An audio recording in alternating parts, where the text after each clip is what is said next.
नमस्कार, स्वागत है आपका भीम न्यूज इंडिया में। आप देख रहे हैं भीम न्यूज इंडिया। मैं हूं आपका दोस्त विनय कुमार सिंघल।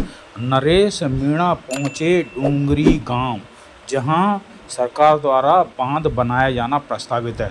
नरेश मीणा ने कहा, नहीं बनने दूंगा बांध। देखिए भीम न्यूज इंडिया की रिपोर्ट। 40 दिन मेरे को जेल में था। दोबारा मैं 21 तारीख को जो चक्री में महापंचायत उसमें आना चाह रहा था, लेकिन आपने देखा होगा कि मैं अनशन पे बैठ गया और मेरी मांगे नहीं मानी। जानबूझ के मेरी मांगे नहीं मानी। सरकार की तरफ से कोई नुमाइंदा मेरे से बात करने नहीं आया और इस कारण से मैं हॉस्पिटल में पड़ा था। और हॉस्पिटल में भी जो लोग मेरे से मिलने जाते थे उनको पता होगा, 50 सिपाही वहां हॉस्पिटल में मेरे लिए बिठा दिए थे कि कहीं रात को उठ के नहीं चला जाए। पहली बार है कि जब एक आदमी भूख हड़ताल करके, अन्न त्याग करके मर्द सैया पर बिस्तर पे बैठा था और 50 सिपाही मेरे को निगरानी में रख के वहां बैठ गए ताकि मैं वहां डूंगरी बांध में नहीं आ जाऊं। मेरे ना तो अब तक के जो जन क्रांति यात्रा, पैदल यात्रा निकाल रहा था, उसके छाले भी नहीं मिटे। आपने देखा होगा। मेरे से जब भूख हड़ताल से उठा तो मेरे को लोगों ने कहा कि 5-10 दिन तुम रेस्ट करो, अपनी तबीयत को ठीक करो। मेरे पेट की अभी भूख भी ठीक नहीं हुई है, लेकिन मैं आज आपके बीच में आया हूं। इसलिए आया हूं कि आपकी मंशा क्या है, आपकी इच्छा क्या है, कौन लोग इस आंदोलन को लीड कर रहे हैं और मैं इस आंदोलन में जाऊंगा तो मेरे प्रति भरोसा है कि नहीं है, विश्वास है कि नहीं है। अगर मैं आंदोलन में रहूंगा तो मैं लीड करूंगा, तो अगर लोग मुझे मानने के लिए तैयार रहेंगे नहीं रहेंगे। इसलिए रात को केवल ये मेरा साथी है मुनेश, जो आपका गांव का है और पुराने समय से मेरे साथ जुड़ा हुआ है, मैंने इसको कहा गांव में किसी को बताना नहीं है, किसी को सूचना नहीं देनी है। अपन केवल तेरे घर जाके वहां बैठकर एक फोटो आएगी कि मैं आज डूंगरी गांव में रोटी खा रहा हूं, डूंगरी गांव में रोटी खा रहा हूं, और सुबह अपन लोगों से मिलेंगे। लेकिन जैसे ही गांव में पता लगा, रात को भी सारे जो प्रबुद्ध जन थे, जो समझदार लोग थे, वो वहां मुनेश के घर इकट्ठे हो गए और अभी अभी सुबह पूरा गांव आप लोग यहां इकट्ठे हो। और मैं देख रहा हूं, भी मेरी मां ने कहा कि मर जाएंगे लेकिन जगह नहीं छोड़ेंगे। और ऐसे वीडियो मैं बार बार देख रहा हूं, जो मां मरने के लिए बार बार ये कह रही कि मर जाएंगे पर जगह नहीं छोड़ेंगे। क्यों जगह छोड़ेंगे? किस लिए जगह छोड़ेंगे? पक्षी जब अपनी जान देकर भी घोंसला नहीं छोड़ता,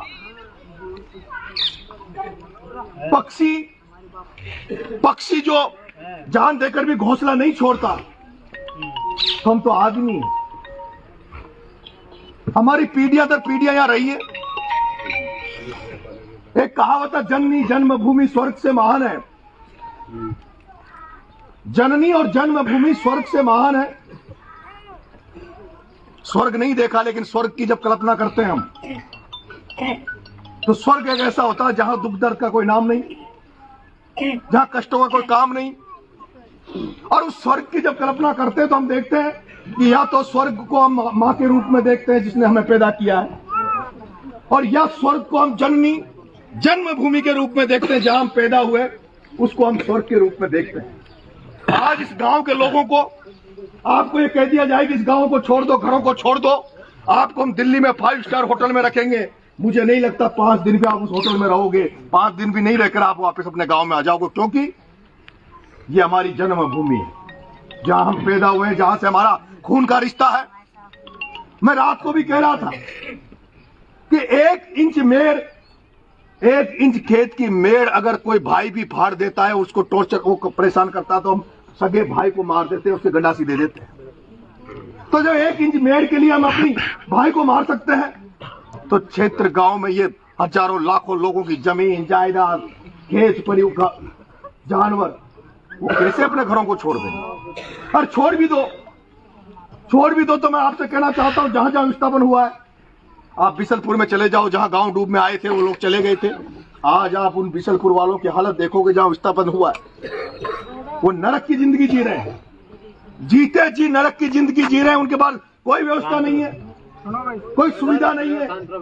आप लोग जब यहां से उजाड़ दिए जाओगे, आप यहां से भगा दिए जाओगे, तो जो लोग, जो हो सकता है कुछ लोग संपन्न हो, जो लोग संपन्न है वो अपना घर बार बना सकते हैं, लेकिन मेरा ये मानना है कि आज भी 80% 90% लोग गरीब हैं। उनको जब यहां से निकाल दिया जाएगा वो कैसे अपने आप को एडजस्टमेंट करोगे? और जो क्षेत्र गांव के लोगों की जो रिश्तेदारियां आसपास है, अगर यहां से उजड़ गए, आपको मध्य प्रदेश जाना पड़ा, कहीं जैसलमेर बाड़मेर जाना पड़ा, तो रिश्तेदारों को कहां ढूंढोगे? पूरा सेटअप आपका खराब हो जाएगा। ये केवल जमीन बचाने की जिंदगी नहीं है, ये घर बचाने की जिंदगी नहीं है, ये आपकी जिंदगी को बचाने की लड़ाई है। ये जिंदगी बचाने की लड़ाई है, जिंदगी से जुड़ा हुआ मुद्दा है। मेरे से लोग मेरे को भगत सिंह की स्टाइल का नेता मानते हैं, मुझे मानते हैं कि मैं उग्र आंदोलन करूंगा, उग्र तरीके से काम कराऊंगा। लेकिन मैं आपसे कहना चाहता हूं, जितना मेरे अंदर भगत सिंह है उतना गांधी भी है, उतना मेरे अंदर गांधी भी है, लेकिन आपने देखा नहीं क्या? क्या आपने नहीं देखा क्या? जब मैं रोज 30 किलोमीटर की पैदल यात्रा चल रहा था, तो पैदल यात्रा तो गांधी का ही मार्ग था। सही है, वो पैदल यात्रा तो गांधी का ही मार्ग था। आपने देखा नहीं क्या? मेरा पुराने वीडियो आते हैं कि मैंने 2006 में, आज से 19 साल पहले, राजस्थान विश्वविद्यालय के मुख्य द्वार पर 9 दिन तक भूख हड़ताल करी थी, अन्न त्याग दिया था और राजस्थान सरकार और भारत सरकार को झुका दिया था। हमारे बच्चों की स्कॉलरशिप बंद हो गई थी, उनके लिए 9 दिन भूखा रहा 2006 में, और 36 करोड़ रुपए की छात्रवृत्ति उनको सैंक्शन करवाई थी। आपने अभी भी देखा होगा, एक सत्याग्रह मैंने 2017 में किया, 9 दिन मुझे जेल में डाल दिया, 9 दिन तक मैं जेल में भूखा पड़ा रहा, किसानों की लड़ाई लड़ रहा था। और आपने अभी देखा होगा उन 9 बच्चों के लिए, उन 7 बच्चे जो दलित थे, आदिवासी थे, लोधा समाज के थे, उन 7 बच्चों को न्याय दिलाने के लिए आपका बेटा 15 दिन अन्न को त्याग कर हॉस्पिटल में पड़ा रहा, आईसीयू में पड़ा रहा। मेरे से ज्यादा मजबूत तरीके से गांधी की लड़ाई लड़ सकता है? भगवान ने मुझे 25 साल का इतना अनुभव दे दिया, इतना आंदोलन कर लिए कि अगर ये आपके लोग अगर नरेश मीणा पे भरोसा करेंगे, जो मार्ग आप प्रशस्त करोगे, जो मार्ग आप दिखाओगे, जब तक आप नहीं कहोगे कि अभी तक टेढ़ी अंगुली करने की जरूरत नहीं है, तब तक टेढ़ी अंगुली नहीं करूंगा। आप ही के आदेश की पालना करूंगा, कमेटी के आदेश की पालना करूंगा।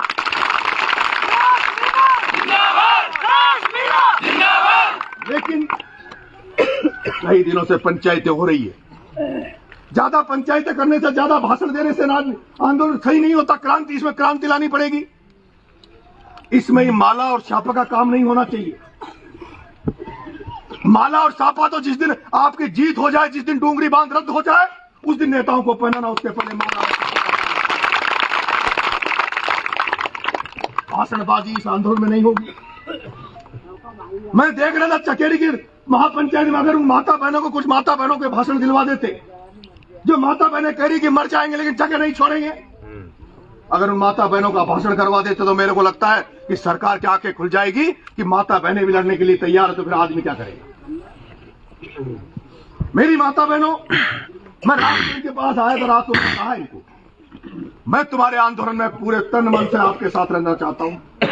जरूरत पड़ी तो मेरी लुगाई को, मेरी घरवाली को भी आपके बीच में, आपकी लड़ाई लड़ने के लिए मैं अपनी घरवाली को भी आपके बीच में लाऊंगा। मैंने कहा कि पंचायतें हो रही है, पंचायतें हो रही है, लेकिन मेरा ये मानना है कि पंचायतें भी आप लोगों को जगाने के लिए कर रहे हो, पंचायतें भी आप लोगों को जगाने के लिए कर रहे हो, आंदोलन को मजबूत बनाने के लिए कर रहे हो, और उसमें आपको सफलता भी मिली है। जो पंचायतें हुई है उसी का कारण है, जो पंचायतें हुई है उसी का कारण है कि आज मीडिया में खबरें चल रही है, डूंगरी बांध की चर्चा जगह जगह चल रही है। लेकिन मैंने एक सुझाव दिया है, सुझाव मैंने ये दिया है कि दिन तय कर लो, समय तय कर लो, मैं और मेरी घरवाली नंगे पैर पैदल, मैं और मेरी घरवाली नंगे पैर पैदल इसी जगह से जाए, डूंगरी बांध बनेगा, जहाँ ये नदी दिख रही है सामने, इसी जगह बनेगा। ये जो नदी दिख रही है, दोनों डूंगरी बांध बनेगा, हम उसी डूंगरी बांध की जगह, हम सारे लोग चाहते हैं, मैं उस नदी में जाके, वहां से पूजा पाठ करके, और वहां से हम पैदल मार्च गांव जाएं।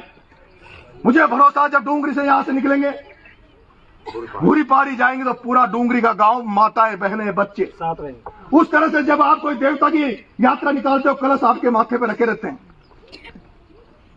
जब हम कोई कथा होती है गांव में, अब रामायण, हम घर पे रामायण लाते हैं, तो गांव के ठाकुर जी पे जाते हैं, और ठाकुर जी से भगवान को अपने कंधे पे बिठाकर इस तरह से कलश लेकर माता बहनें अपने घर को लाती है।